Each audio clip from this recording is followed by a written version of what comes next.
another thing we've overlooked. What's that? A person we think has already been murdered. Your husband, but he's dead. We all saw him dead. She's right, you know. Agatha Christie did that once. We all think someone is dead, and he isn't. So he has the run of the house without our suspecting him. Well, then it could even be Dick. Quite ingenious. The juvenile gets murdered, which is quite unheard of, and then turns out to be the actual killer. Well, it's simple enough to go upstairs and see if Dick and Jordan are still dead. They might have been taken back for another assignment. You mean like Addie? But her body disappeared right away. Well, she could be on another assignment, but I doubt it. Her type are a dime a dozen. There's a few character women like me who are always in demand. I'll have you know that I have been working steadily on 15 stories non-stop. And I might add, I always notice you hanging around the waiting room with your eternal knitting when I pass through. I only appear in better stories. Your type of high-class gold digger are always in every first novel. I bet you never get a return appearance with the same author. I wish I had my resume with me. And I wished I had my book reviews. Will you two stop it? Why don't you just bury the hatchet and both agree that you're great at what you do? Fiona, I think you are the perfect self-righteous spinster. Absolutely perfect. Thank you. And Lydia, there is no one more attractive, worldly, and sensual than you. No one. Not one single person. You are both perfect for what I wanted. That's why I thought you up the way you are. Isn't it nice of Peter? Now why don't you shake hands and be friends? We're not prize fighters meeting in the ring. I am willing to concede that Lydia does what she does very well. I just don't approve of her doing it. And I can see that Fiona doesn't do anything right. But she does it beautifully. There's no need to be friends. But you may not ever be friends, but there's no need to be enemies. Now, I'm going upstairs to see if Dick and Jordan are still there. Suppose they're not. How do we know if they've been called back or if they're running about the house? They don't get called back unless they're dead, and then all their props go with them. All their personal belongings are gone. They've been killed dead. Be careful, Peter. But I, for one, wouldn't be going up there while one of us is not accounted for. Coburn. We'll call him. Fiona, that was a genius idea of yours. Thank you. That was most kind of you to say so. Not at all. It's so much nicer when you two get along. It gives off a glow. Where's Coburn? You must have heard the bell. Dead. I know he's been murdered. He couldn't be. We're all in here. Ambushed like Addie and the Vase. A short circuit in his cuisinaire. A loosened step on the cellar stair. The gas left on in the oven. Round glass and his vitamin pills. Stop it! Stop it, both of you. He can't be dead. He's too nice a man. Oh, you would think so. Cockburn! Cockburn! Yes, miss. You're not dead. On the contrary, miss. We thought something had happened to you. I was busy fixing a loose stair on the cellar steps. I was right. And you rang? I did. And what did you wish, madam? Some hot coffee, please. Certainly, madam. And you can go upstairs now, Mr. Knight. How did you... Oh, naturally I assumed that you called me in here so that you could keep an eye on me while one of you left the room. And since Mr. Knight is on the stairs, I conclude it is he who wishes to depart. Very clever, you Coburn. Thank you, sir, and you will remember to jiggle a hand. Yes, thank you. Did you really wish for more coffee, madam? No, it was just an excuse. I assume that neither the bonds nor the murderer has been found, judging by the gloom in here. You're right. We've got nowhere. Perhaps this will be the only completely unsolved mystery ever written. That wouldn't be sporting. We must find the murderer. And the bombs.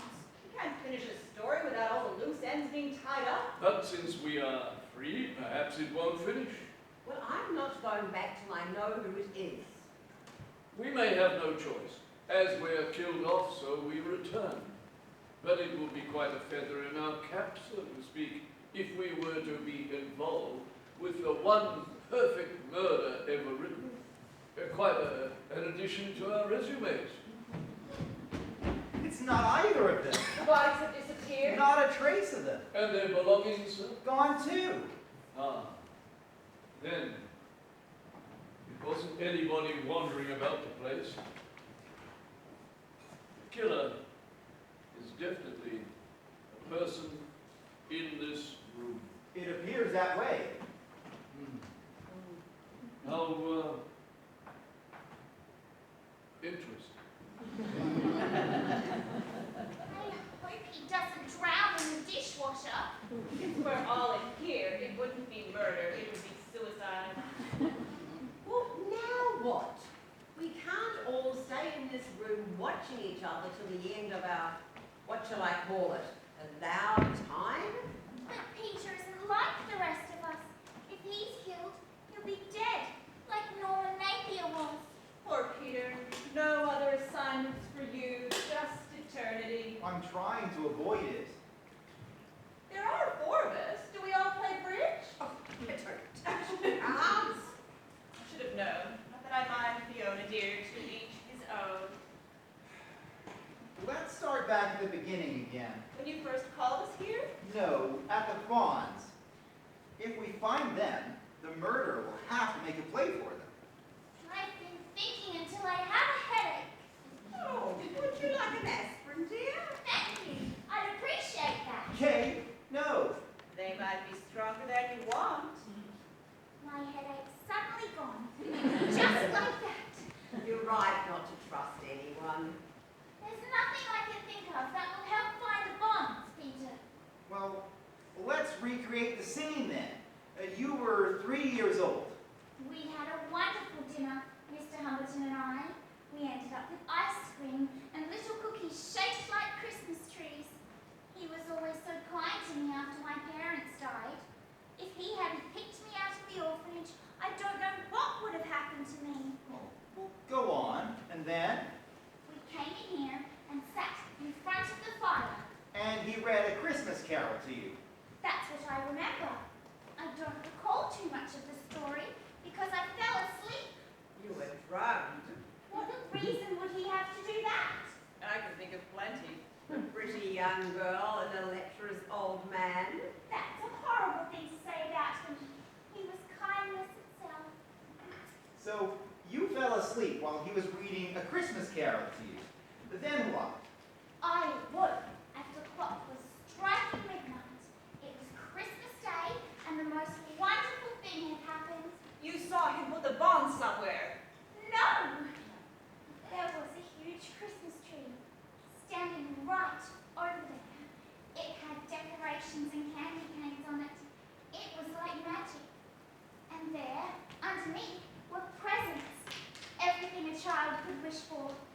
Toys, dolls, clothes, everything. Well, what did you do?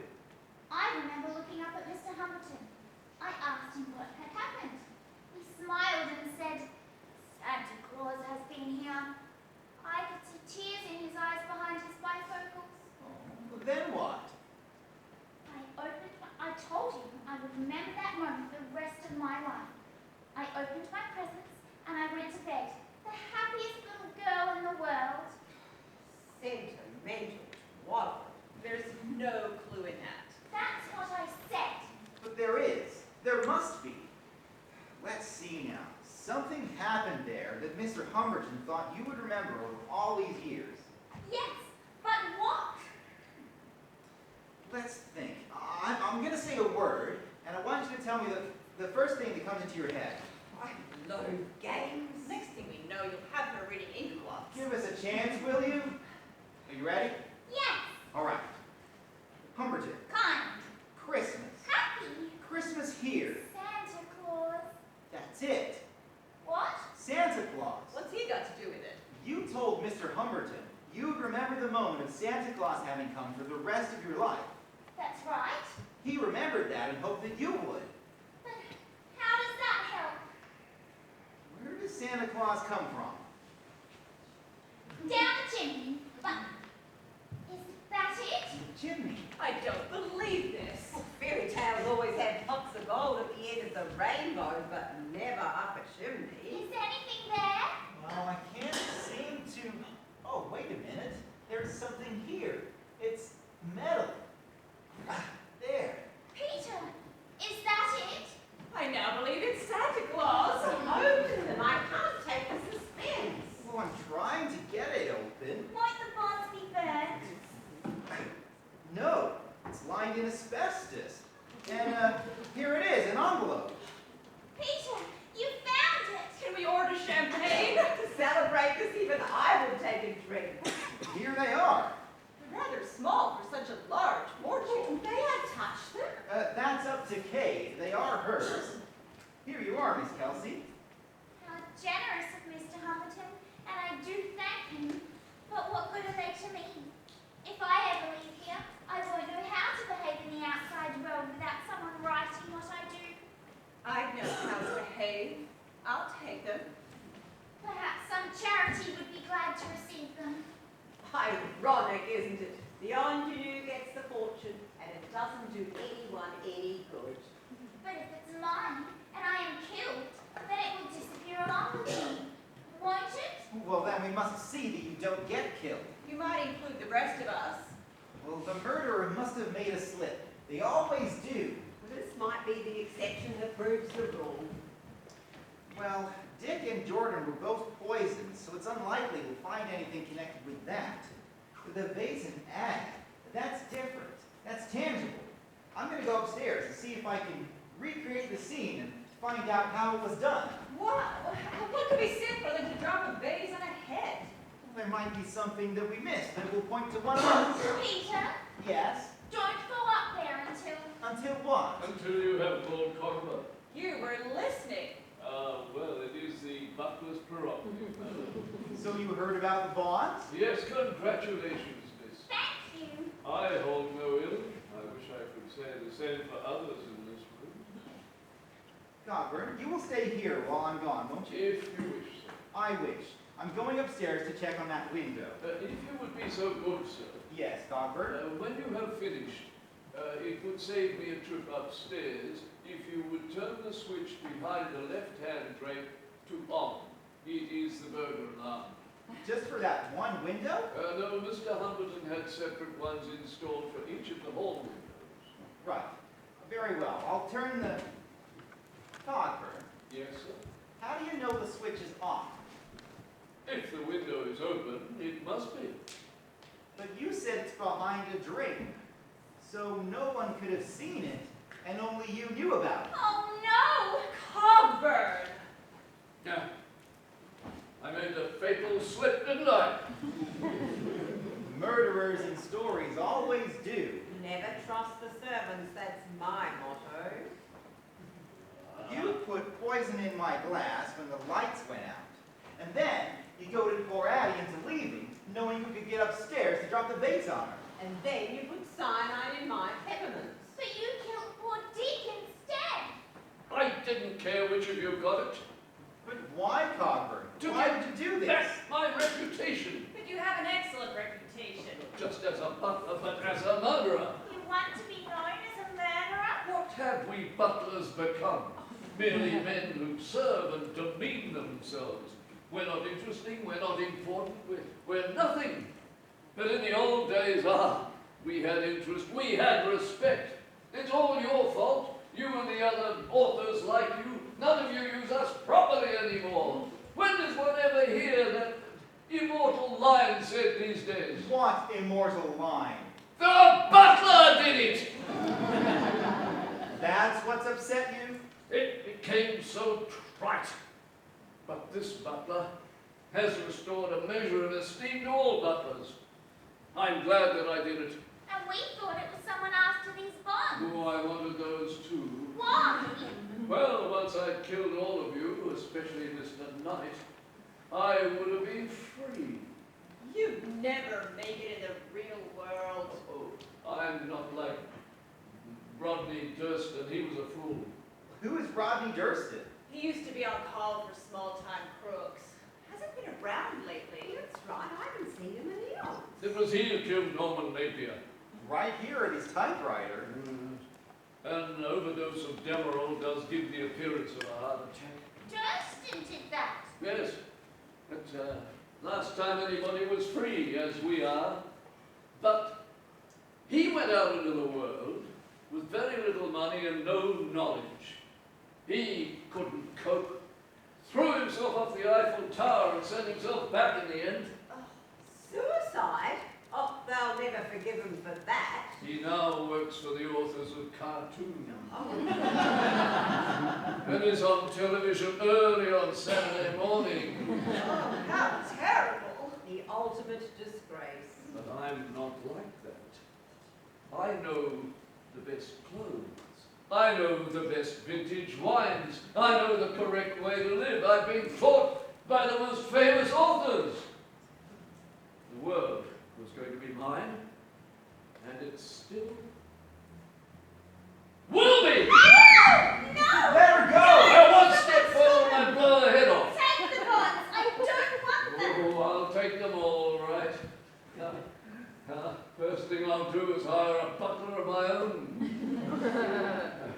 And it only remains really now to kill off our author and I'll stay free. No, it's not fair. You'll be killing the hand that types us. But then I'll be with you, Kay. No, you're real and we're not. We can never be together. There's only one way to stop you. No, there is no way. No Oh, yes, way. there is. I'll shoot Kay first. And I'll get you. If we all die, we'll be sent back. And you'll be left with Durston doing cartoons. Not if I shoot Knight first. The minute you turn that gun on him, you're dead. Oh, this is rather exciting. This is so unlike you. Well, since I'm free, I took this gun from your husband's suitcase before I was sent back. I wanted to see what it was like to be behind a gun for a change. It's rather exhilarating. We seem to be in a standoff. You can save us, Peter. There's nothing I can do. Yes, there is. Finish the story. It doesn't matter what it is. As long as it's finished, then we'll all go back. No, you can't do that. Please, Peter. I'm afraid it is the only I way. would like to get back to my little cottage. I'll shoot you first. No, you don't. I can't. It's too out of We'll character. finish the story. The end. No! Goodbye, Peter.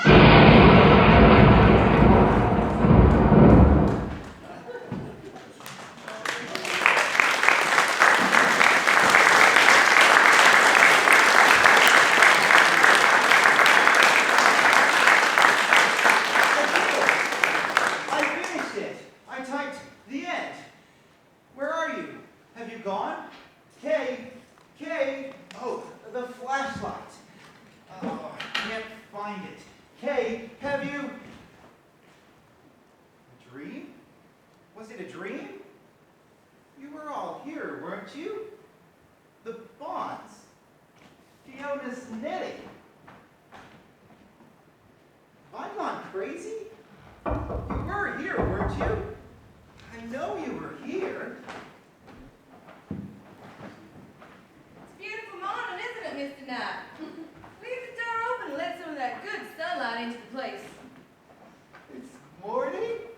Well, it ain't night time when the sun's out. Ooh. What time is it? It's about 45 after 11. Well, you look terrible. Did you sleep well? No, I was working all night, it seems. Well, I'm sorry. I'm not bringing you any good news. That Bill Smith never got off the bus. He didn't?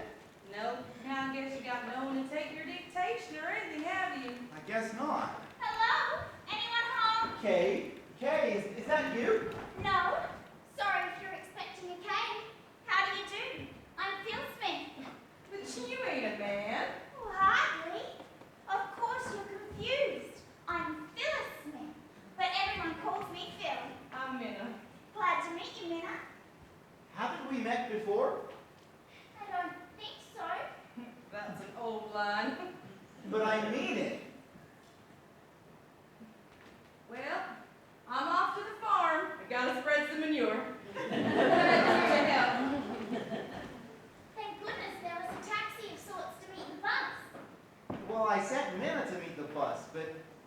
was looking for a man. Your agent should have said I was a girl. Well, Alan Jupiter is very vague until it comes to his percentage. Say, this is a wonderful, gloomy old place, isn't it? That it is. Wouldn't it be marvelous to have Christmas here? I'd put the tree there, and I'd sit in front of the fire and read a Christmas carol and wait for Santa Claus. Wouldn't you? Yes. Yes, I would. What kind of a typewriter do you have? Looks fine. Let's try it out.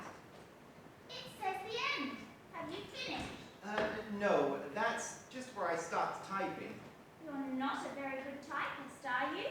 It's all gone funny here with odd letters. Let's start back at the top of the page.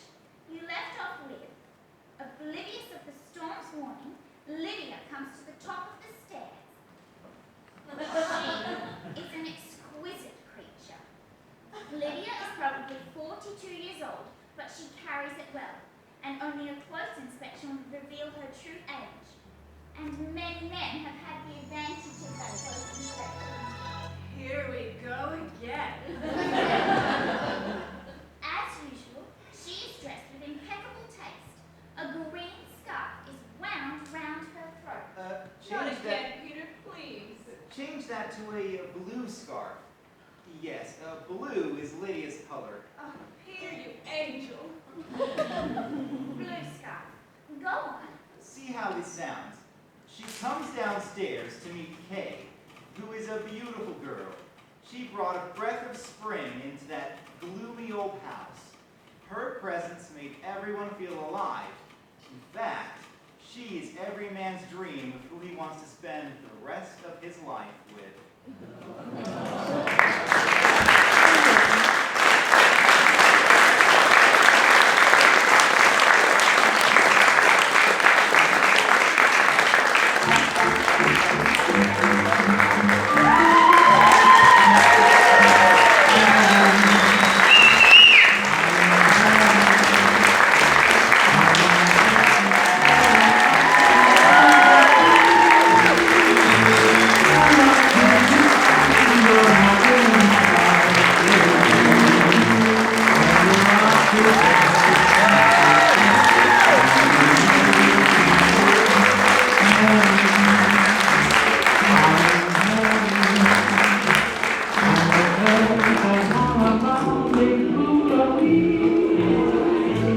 Seem to vanish like a